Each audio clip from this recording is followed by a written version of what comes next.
Welcome to The Entrusted, where we explore the lives and leadership journeys of those shaping education and community.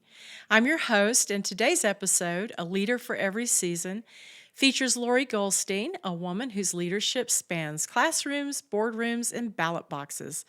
Lori is a former science teacher, union leader, and special educator who spent 34 years serving students in Adams 12 School District in the metro area of Denver. She's also been the president of the Adams 12 Board of Education and served as chair of the Adams County Democratic Party. Now running for Colorado State Representative, Lori's commitment to public education, civic engagement, and community service is matched only by her energy. She's a snowboarder, a scuba diver, a globetrotter, and lifelong learner. Someone who's as comfortable advocating at the Capitol as she is navigating on a ski slope. With a passion for equity, education, and the environment, Lori is truly a leader for every season. So let's jump right in. Welcome, Lori. Well, thank you, Pam. Thanks for having me today. I'm so excited that you're here because I think one of the things our audience could listen to and view, whatever their preference is to understand that we have different roles across the span of our careers. Mm-hmm. But no matter where you are in the thick of things, you have the ability to be a leader. Thank you. I've had to think a lot about this since you've invited me to be here. I guess you start out as a leader when you're a teacher. That's right. And you're leading your children. And you're leading them, hopefully, to be good humans and to go on to do things that make them better citizens in our world. And, and in that aspect, it's been really cool to see my students as they grow up. That is cool. That's something we have to have a delayed appreciation for. Exactly. But it does happen. It does. It does. And because I've done so many things with Adams 12, I've been able to see some of these kids grow up and grow into their own leadership roles. Of the top 3 senior staff in Adams 12, I taught them when they were in junior high. And so it's been really cool to see that development in them. Yeah. So I've had a lot of satisfaction with my 34-year career in education. Yeah. And, it's funny you mentioned that. I think one of the things you have to be ready for when you're a leader is being okay in the fishbowl. Mm-hmm. Because no matter where you go in the community, I remember the first time students saw me and I was a teacher and I was at a grocery store. It's like, wow, you eat too? I mean, it was like one of those, right? Yeah. It's like you're out of place, you know. But they have to see us as community people as well. Right. And I do live in the community. I've lived in the community for almost 30 years. So I've spent a lot of time talking to people in the grocery store. I can't go to the grocery store without probably adding another 45 minutes to my day because I run into so many people I know.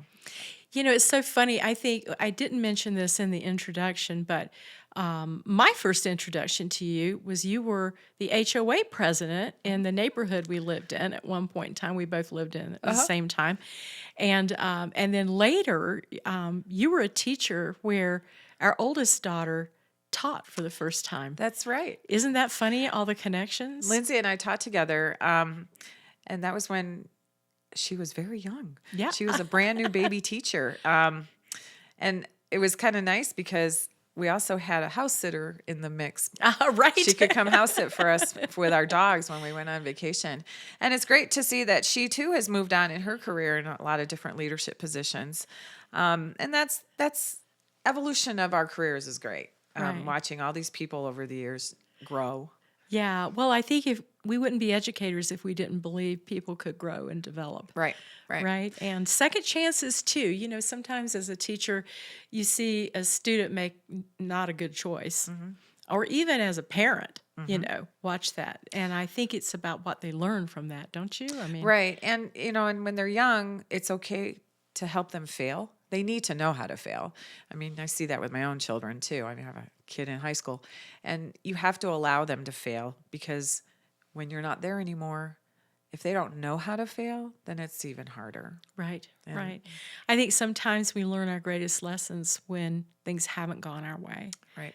And that's a hard one, but we expect it of children every day in schools, taking risks and maybe learning and maybe not getting it the first time and educators are all about second and third chances too, I Right. think. And helping others take those chances. Yeah. So with your leadership roles, you went from teaching to then being a leader in the association for the teachers Right. in District 12. So how was that different? So one of the things that, you run up against sometimes with being in the association is that, the union. Yeah. And quite honestly, there were times in Adams 12 where the union and the administration didn't get along very well. I started out as just being a representative on the policy council. And then next thing I knew, I was on the bargaining team. And I think that's where we learned our greatest lessons as a district, and where actually Adams 12 grew as a whole. And I was very proud to be a part of that, was when our negotiations weren't going well. Yeah. And we actually ended up crosswise. I don't know if you remember that time. I think it goes in cycles in school districts. It does. I think this is probably the worst in the 40 some odd years I've been around. But anyway, I think that the school board at that time thought we were organizing for a strike because of not being able to negotiate a settlement that we thought was fair. It had to do at that time when PRA was in flux, our retirement system. Right. So things got really bad. But then what was really cool about it was that we actually, both sides came together to try to decide how we were going to move forward. And the president of the school board at the time, Mark Clark, and I figured it out. We started talking to each other. I started taking him to schools to see what was really going on in our schools. And we changed the way we bargained. We used interest-based bargaining. And this was 13 years ago. And we still use that process today. Mark and I still brag about how wonderful the process is and how we came together and figured out our differences and became very good friends. And as a district, we became more collaborative. We are still collaborative. So my transition from being the union president to the school board president really didn't meet a lot of opposition. Yeah, because by that time, the system was mature enough that you all figured out how to go with the common ground. Right. And today we still value that. Yeah. And we talk about it all the time. I know prior to retirement, Fran Groff Gonzalez did a beautiful job as a leader in the union in Westminster. And I mean, I count her as friend today. In fact, back in the day, I hired her. Right? So it's kind of funny, all those connections we have. And even though our hats change and we have different roles, I like to believe that we are all about the same thing, which is a quality education for every child. And that's our North Star, and we need to remember that. Yes. So when you moved different positions, because you've had a few in your career, can you think of lessons that you learned along the way that you took to the next hat that you wore? Yeah. I think one of the things that I always try to keep in mind is to be true to yourself. Stand up for what you believe in and don't be afraid to do that. What's in here and what's in here. And don't let people sway you.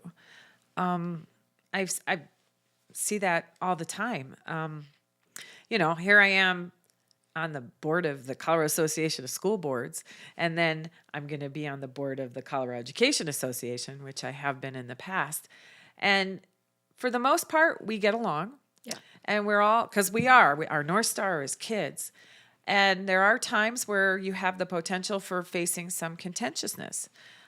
Case in point, I guess, is when you're talking about bills down at the Capitol. Because CEA will take a stance and CASB will take a stance, and your school district might even take a different stance. And so you just have to listen to everybody's sides.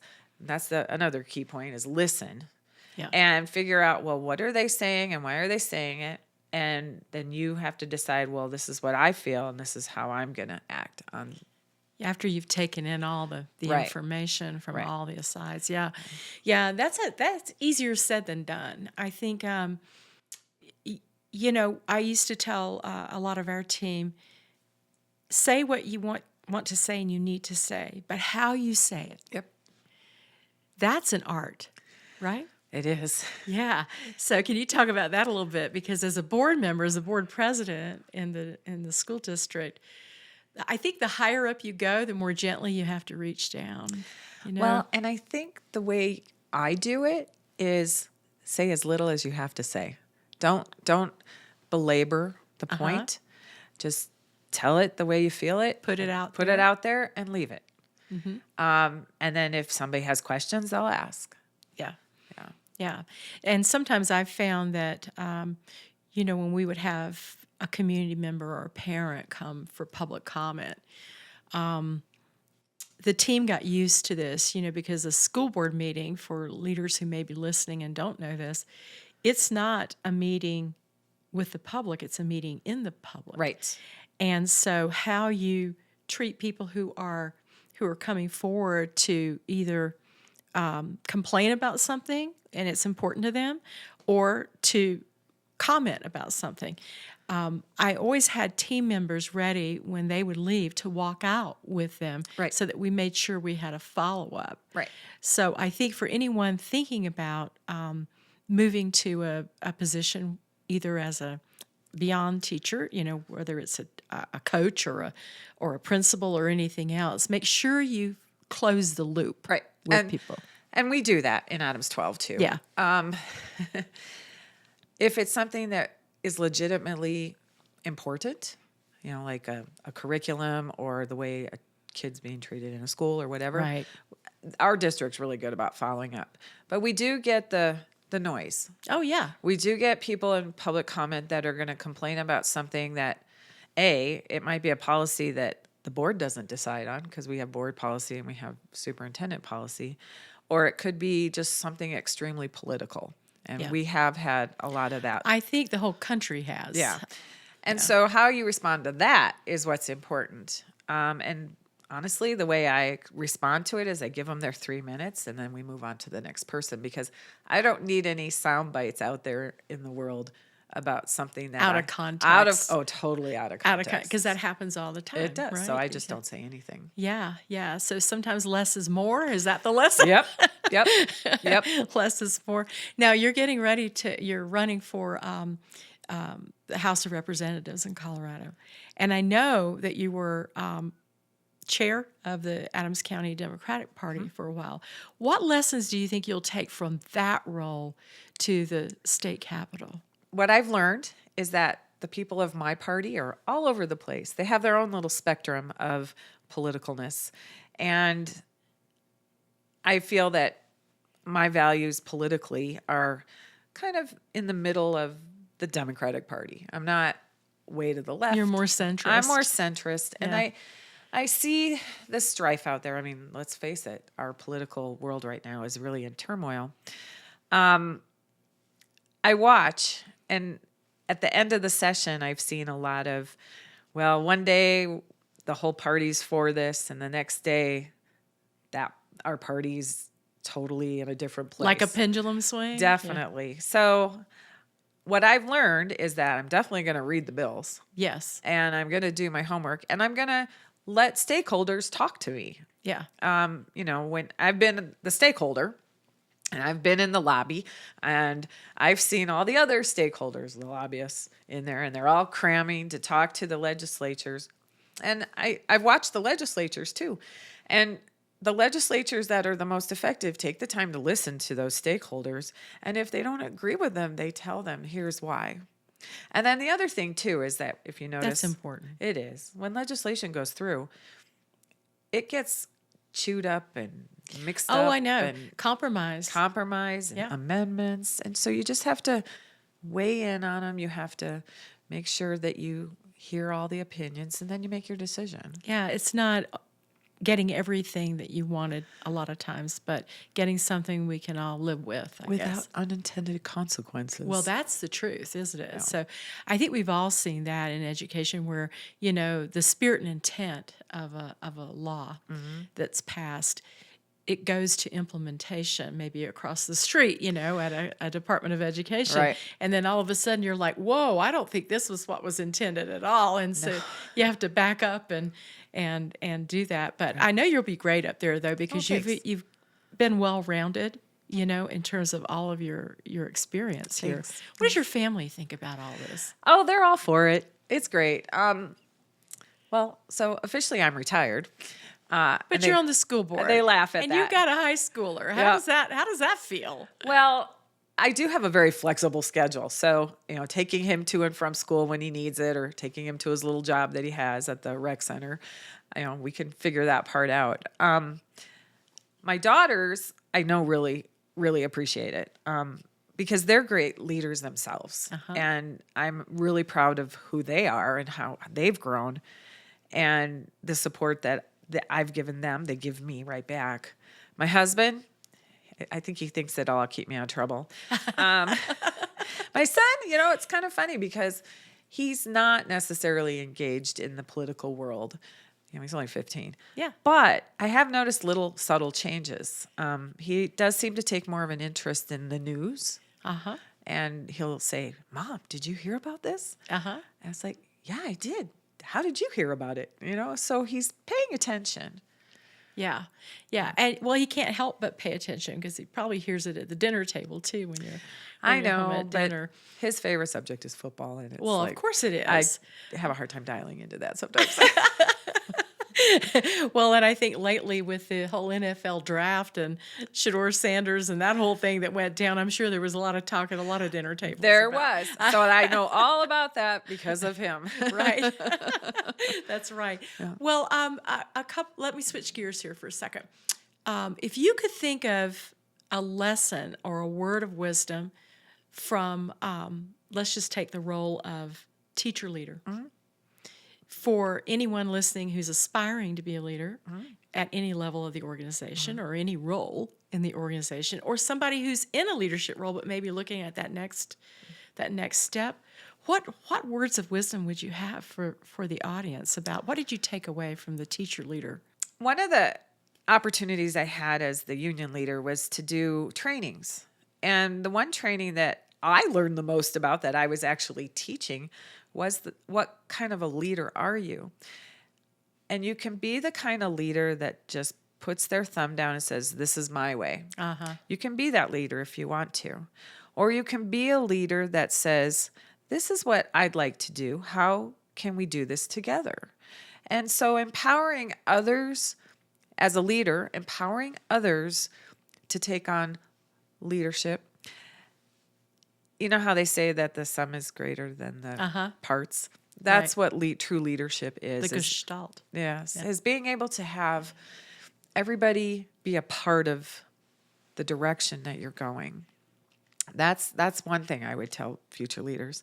The other thing I would tell leaders, regardless of if they want to move up in a school district or if they want to run for an office, is figure out what kind of role you want before you start going for it. Don't just say, "I want to be this leader," before you figure out how you're going to get there. Yeah, And I if think it's right for you. having the right fit, Yeah. right? Because we all have seen people, I'm sure, that land in a leadership role, and maybe that didn't work out, but it didn't mean when they changed seats that second seat did work out, right? You know, a lot of times you'll see that. Right. So it is about right fit. Yeah. Jim Collins, it's about the right seat on the bus. Right. And, while you're moving on, changing seats, you're going to find yourself in places that just don't work out for you. Yeah. You're not going to get accepted for a job that you really wanted, that you interviewed for example. But that's okay, because then the next one might be right Might for be you. the right thing. Yeah. And I think that happened to me a few times along the way. Yeah. Well, I think you don't have a career this long where that hasn't happened to people. I mean, that's just human nature and and a lot of things feed into that. A lot of variables, go into that all along the way. Yeah. What's one of the toughest issues you think you faced in leadership? Probably the hardest one was, so when I was chair of the Adams County Democratic Party, one of the things that we are supposed to really pay attention to is when you have 4 or 5 different people running for the same office, you have to be neutral. And you can be as neutral as you want and try as hard as you can, but there's going to be candidates that don't win who are going to try to blame you for not winning. That's when they put the mirror out here and it's your fault, right? Right, As right. opposed to their fault. And I think, that applies to a lot of different areas too, not just this. But you really kind of honed in on the problem here. It's like, it wasn't my fault, but you see it as my fault. And sometimes you can turn it around, you can patch it up, you can make it go away, and sometimes you can't. Yeah, and sometimes it's okay to know that we disagree, but we don't have to be disagreeable. Isn't that Right. the way that goes? Right. Yeah, I think that's important. The metaphor of the mirror. When things are going well, that's the time to point it out, right? Give the credit away Right. as a leader. And you'll be surprised what that brings back to you. When you don't take credit for somebody else's work, you're just pushing it out there, saying, look how wonderful this particular project was, or whatever it is. Right. But when things are not going well, that's the time to put it right here. What part of this am I? What can I do differently next time? Right. I think that's what you're talking about Yeah. there. You always have to reflect on the outcome and what part you played in it and what you could do differently next time. Or Yeah. not. Maybe there was nothing you could do. Yeah. I think being okay in your own skin about the fact that you're not going to fix everybody's problem. Right. I still want to be able to sleep at night. I know. And get up the next morning and say, okay, I've reflected on it. If I need to learn something from this, I just don't want the good Lord teaching me that same lesson next year, is how I look at it. And you decide that there was maybe something you could have done differently. It's okay to apologize too. It is okay to apologize. It takes a big person to apologize. Admitting what they did. Yeah. We try to teach our kids that, but for some reason, the egos with adults, I think sometimes that gets in the way. And I think for some leaders in different positions, it's very hard to just fall on your sword and admit, when you're wrong, like standing in front of your whole staff if you're a principal. Right. And doing that. Your association, if you're the association president. Yeah, and I think when you're able to do that and say, okay, that wasn't our best try, but we're going to regroup here and figure out what's next. Yep. I think that's the best way to go on that. It's happened a time or two. Yeah, well, for all of us, right? Yeah. Whether we admit it or not, it happens to people. I'll admit it's happened to me. No, but I mean, I think you don't go through a career without that. Yeah. Happening. Because you're constantly growing too. Yeah. And I think people respect leaders when they admit when they haven't done it the right way. Well, I know I do. Yeah. I do too. I see that as sincere and authentic. Yeah. So what's the most fun you have right now on the school board? This is kind of a crazy time of year, but what fun do you have? I have 10 graduations coming up in the next week and a half. Will you go to all 10? I will go to all 10. We have 5 comprehensive high schools. We have 2 alternatives and online. Actually, there's 14. And then we have 4 charter schools. And so I know for sure I'll be at 2 of the charter schools. Sometimes theirs interfere with ours. Right. But if I'm invited and I don't have another graduation, I'm there. Yeah. That's a fun day. It's when you have that, you only had 2 in your career, but you had lots of fun with the 2. But me with the 10, it's just nonstop. It's a lot of fun. I think there are 2 favorite times of year for me. One is when everybody's first going back in the fall, and you get to see the sparkle in the new teacher's eyes. Yep. That's fun. Yep. I talked to somebody in an interview the other day about that and how we welcome new people to the organization. And then the second part of that is the end of the school year, where you see all the celebrations, all the accomplishments. Yep. There are tears, with people transitioning to a different phase in their lives, both with parents and with kids. But it's really a soft spot in your heart. It makes you smile. You're smiling right now because you know that feeling, both as a parent and as an educator, about, wow, we did this. Yep.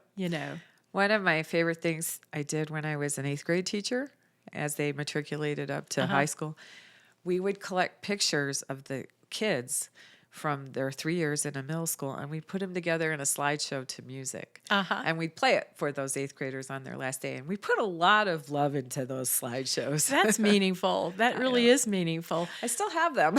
Yeah. The retirement celebrations are like that too, because those are other transitions. Yep. When people who have given their heart and soul Yep. in a variety of roles in Yep. the school district, and they're now transitioning to another chapter. That's bittersweet too, I think. Yeah. But when you do retire, my advice to a retiree is don't rush to do anything because things will find you. Oh, things do find you. Yep. I'm living proof. Me too.